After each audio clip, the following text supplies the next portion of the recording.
Ever since this nation went to war in Iraq almost 5.5 years ago, there's been this question: when would American troops come home?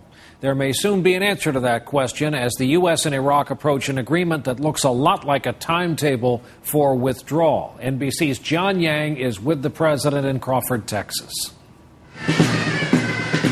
In central Baghdad today, a marching band celebrated at the finish line of the first sporting event of its kind since the U.S. invasion in 2003.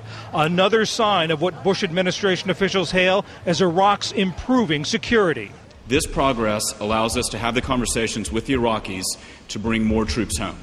President Bush and Iraqi Prime Minister Nouri al-Maliki spoke for an hour on a secure video conference this morning, discussing new rules for the U.S. presence in Iraq.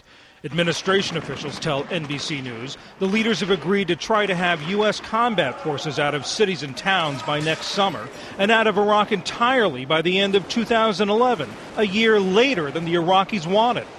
Mr. Bush's aides call the dates aspirational goals, which could slip if the situation on the ground gets worse, not a binding timetable.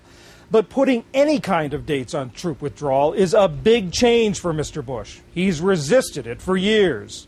Why would you say to the enemy, here's the timetable, just go ahead and wait us out? It's dangerous for our troops, it's dangerous for our country's security. I strongly rejected an artificial timetable of withdrawal. Analysts say the change is driven by the president's desire to solidify Mr. Maliki's standing at home. Iraqi politics require that the prime minister validate his national credentials, his nationalistic, patriotic credentials, by creating a plan to get American forces out. The 2011 target is now likely to become part of American politics, later than Barack Obama has proposed and earlier than John McCain has been talking about. John Yang, NBC News, Crawford, Texas.